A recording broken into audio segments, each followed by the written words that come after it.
Car प्रेक्षकांनो, सावळ्याची जणू सावली मालिकेच्या येणाऱ्या भागामध्ये अतिशय जबरदस्त आणि रोमॅन्टिक असा ट्विस्ट आपण पाहणार आहोत. आणि त्यामध्ये आता अमृता ही किचनमध्ये असलेल्या सावलीकडे येते आणि राजकुमारना आत्ता सध्या खूप वाईट वागतात आणि काही वेळेस तर ते माझ्यासोबत बोलतही नाहीत आणि खूप कमी वेळा ते माझ्या बरोबर असतात असे आता अमृता सांगते. तेव्हा आता सावली अमृताला समजावते. सावली म्हणते की हे बघा अमृता वहिनी, तुम्ही स्वतःला एवढं वाईट वाटून घेऊ नका आणि यामध्ये ना खरं तर तुमची काहीच चूक नाही आहे, तुमच्या काहीच हातात नाही आहे. बाळ होणं किंवा न होणं याला तुम्ही जास्त महत्त्व देतात आणि म्हणून त्याचा त्रास तुम्हाला जास्त होतो असे आता सावली ही अमृताला समजावते. आणि आता सावली म्हणते की बाळाचा विचार न करता तुम्ही एकमेकांच्या नात्यासोबत बोला, एकमेकांचं नातं कसं एकमेकांसोबत एकदम छान राहील याचा तुम्ही विचार करा, तुम्ही एकमेकांसोबत एकमेकांची मतं शेअर करा असे सावली आता अमृताला समजावत असते.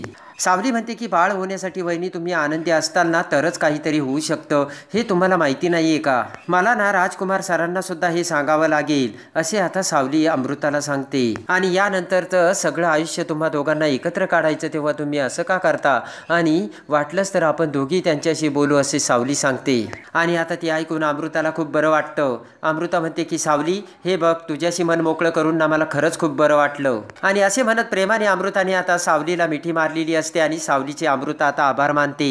इकडे आता सोहम हा जगन्नाथकडे आलेला असतो आणि तेवढ्यात आता जगन्नाथ हा सोहमची पत्रिका बघत असतो आणि अलका आता सोहमसाठी चहा घेऊन येते.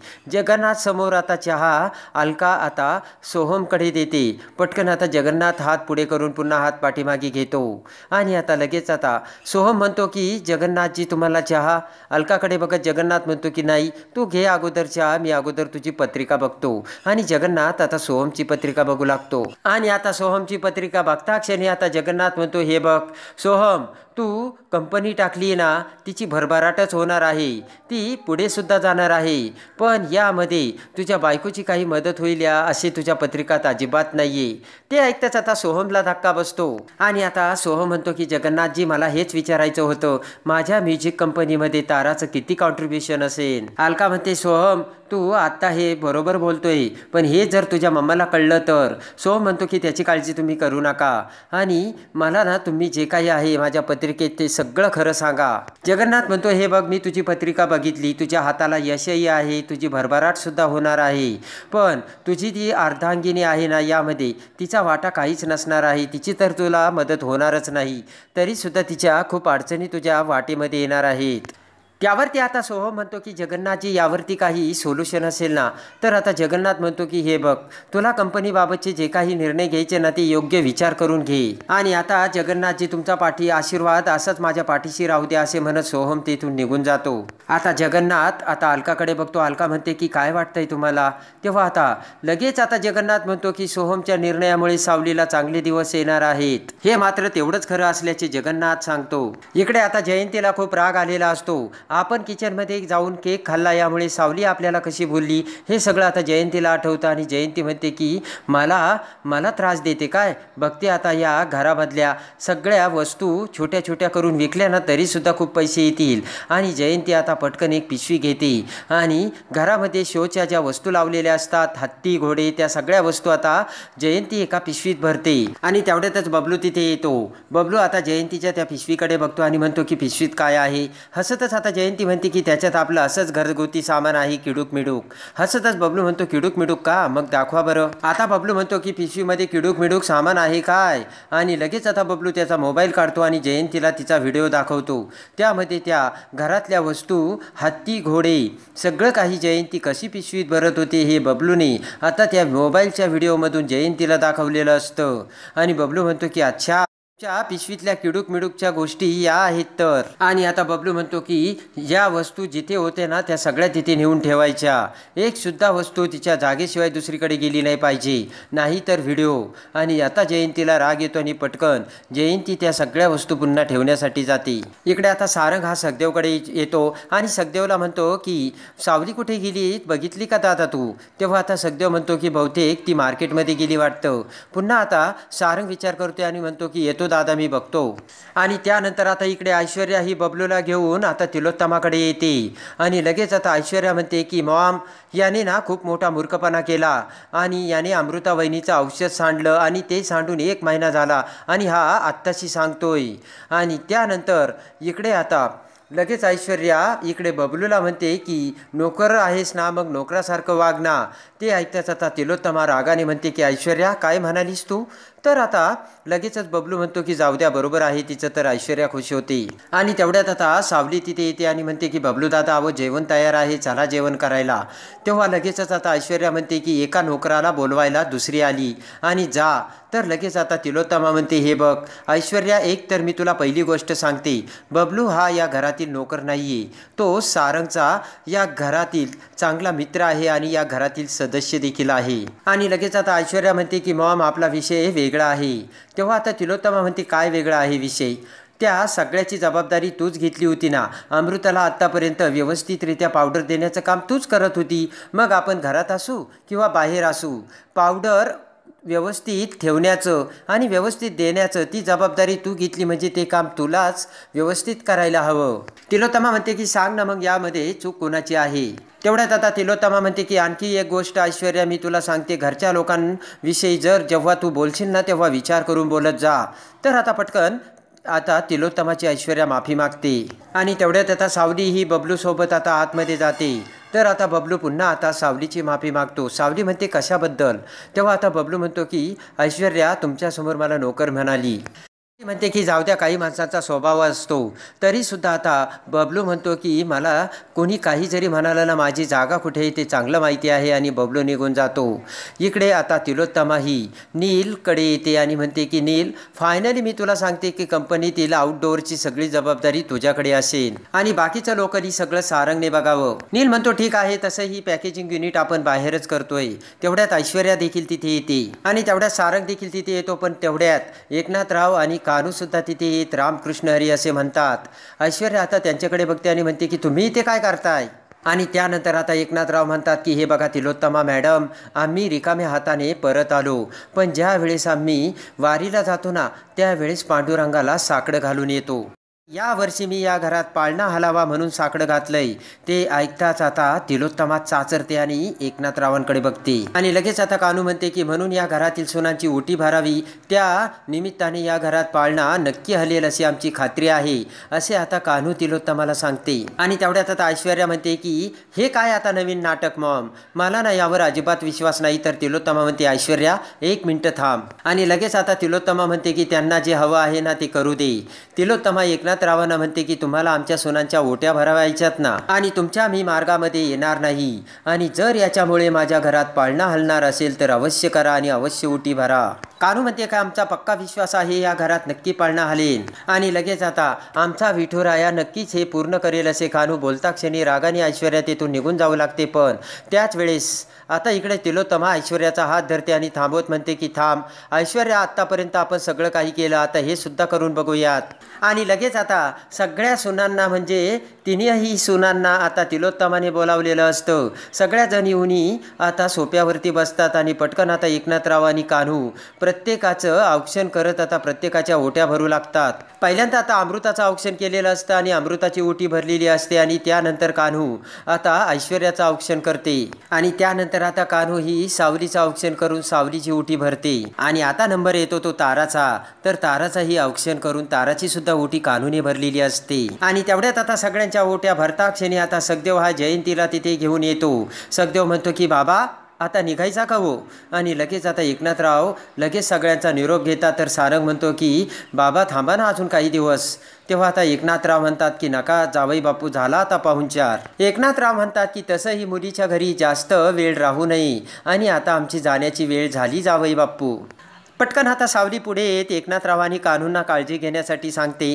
तेव्हा आता सखदेव सगळ्यांचा हात जोडून नमस्कार करतो आणि त्यानंतर प्रेमाने सगळ्यांचा निरोप घेऊन एकनाथराव आणि कान्हू ये आता त्यांच्या घरी पुन्हा आता निघालेले असतात. आणि सावलीच्या गालाला हात लावून कान्हू आता सावलीचा निरोप घेते. सारंग सावली दोघेही आता त्यांच्याकडे परतीच्या वाटेकडे बघू लागतात. इकडे आता अमृता ही डोकं धरून बसलेली असते आणि तेवढ्यात आता ऐश्वर्या अमृताकडे येते. ऐश्वर्या म्हणते की अमृता वहिनी, अगं अगं तू पावडर का नाही घेतली? मी पावडर मागवली.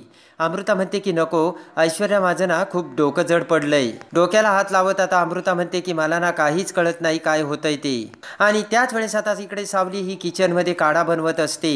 आणि इकडे आता ऐश्वर्या म्हणते की नको, मी सावलीला ना काढा बनवायला सांगितलाय, तो काढा घेईल, दूध नको मला. ऐश्वर्या म्हणते की अमृता वहिनी असं काय करते? अगं थोडंसं दूध घे, तुला बरं वाटेल. आणि त्यानंतर आता ऐश्वर्या म्हणते की वहिनी तुझी डेट फिक्स झाली का?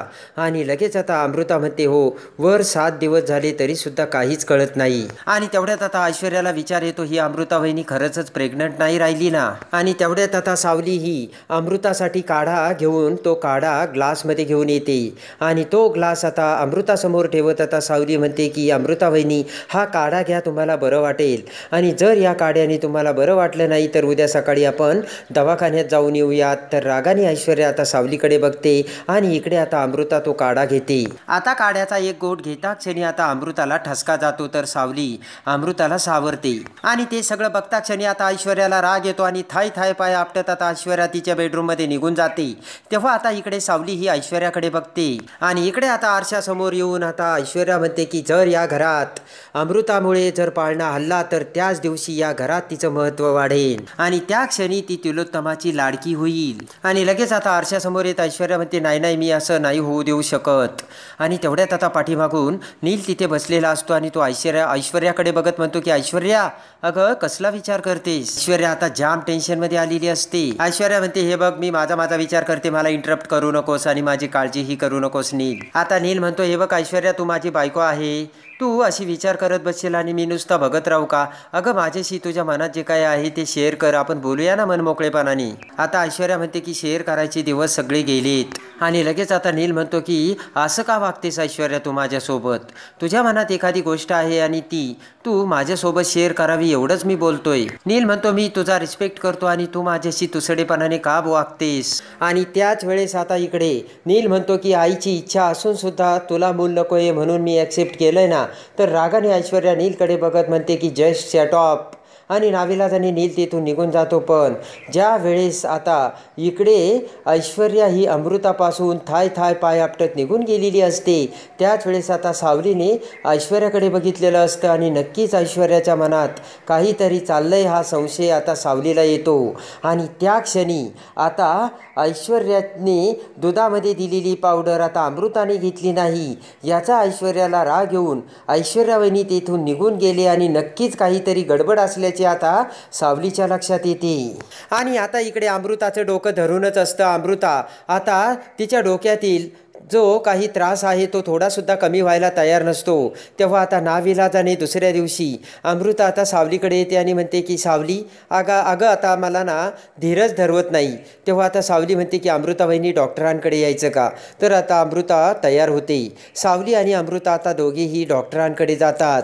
आणि आता इकडे डॉक्टर हे अमृताला तपासता क्षणी आता सगळ्यात मोठी गुड न्यूज आता बाहेर आलेली असते. आणि ती गुड न्यूज म्हणजे अमृताला दिवस जाऊन अमृताला प्रेग्नन्सी राहिलेली असते. आणि लगेच आता अमृता ही प्रेग्नंट असल्याचे सत्य आता डॉक्टर हे अमृताला सांगता क्षणी अमृताला सगळ्यात मोठा आनंद झालेला असतो. अमृताला एवढा आनंद झालेला असतो की आजपर्यंत अमृता एवढी खुश कधीही नव्हती. आणि त्या क्षणी अमृता डॉक्टरांचे आभार मानते. सावलीसुद्धा खूप खुश झालेली असते. आणि लगेच आता सावली म्हणते की अमृता वहिनी बघितलं का, माझ्या आईवडिलांनी पांडुरंगाकडे साकडं घातलं होतं आणि त्यामुळे तुम्ही प्रेग्नंट राहिलात. आणि लगेच आता अमृता म्हणते खरं आहे आणि खरंच तुझे आईवडील खूप त्यांनी पुण्य केलं आणि खूप सत्वाने पांडुरंगाने मला प्रेग्नन्सी दिली. आणि लगेच आता सावली आणि अमृता ताबडतोब आता घरी येतात. आणि आता इथे तिलोत्तमा आणि सगळेजण बसलेले असताना आता तिलोत्तमा ही अमृता आणि सावलीकडे बघते तर दोघीही बाहेरून आलेल्या असतात. दोघींच्याही चेहऱ्यावरती खूप असं स्माईल असतं. आणि जेव्हा तिलोत्तमा आता बाहेर कुठे गेला होतात आणि एवढं खुश का दिसतात तुम्ही असं विचारते. आणि त्याच वेळेस अमृता म्हणते की आई मी प्रेग्नंट आहे आणि आम्ही डॉक्टरांकडे गेलो होतो आणि ते ऐकता जाता तिलोत्तमाला सगळ्यात मोठा एवढा आनंद झालेला असतो की सांगायलाच नको. आणि अमृता अखेर मेंदळ्यांचा वारस घेऊन येणार यामुळे तिलोत्तमाचा आनंद गगनात मावेनासा होतो. आणि तिलोत्तमाला आता एकनाथराव कान्हूचे बोलणे आठवतात.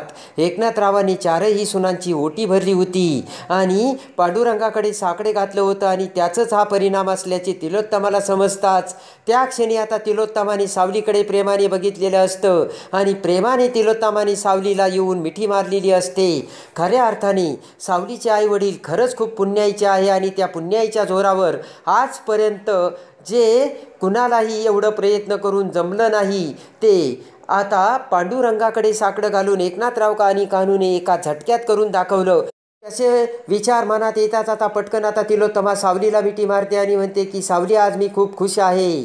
तुझ्या आईबाबांमुळे आज मेंदळ्यांच्या घरी पाळणा हलणार आणि सगळ्यांना खूप आनंद झालेला असतो. आणि त्या आनंदामध्ये आता तिलोत्तमाने सावलीचा स्वीकार केलेला असतो आणि ऐश्वर्याचा झालेला असतो तो जळफळाट. हातावर हात मारून आता ऐश्वर्या ही फक्त आणि फक्त बेडरूममध्ये बसलेली असते आणि ऐश्वर्याच्या हातातून सगळं काही निसटून गेलेलं असतं. सावलीच्या पायगुणाने आणि एकनाथराव कान्हूच्या पुण्याईने विठोबाने आता त्यांचं म्हणणं ऐकून तिलोत्तमाच्या घरात पाळणा हलवलेला असतो आणि आता ते बघताच आता तिलोत्तमाने केलेला असतो तो सावली स्वीकार. तर कशी वाटली सावली ते कमेंट्समध्ये नक्की कळवा आणि सावळ्याची जणू सावली मालिकेच्या डेली अपडेटसाठी आपल्या चॅनलला लाईक करा, सबस्क्राईब करा.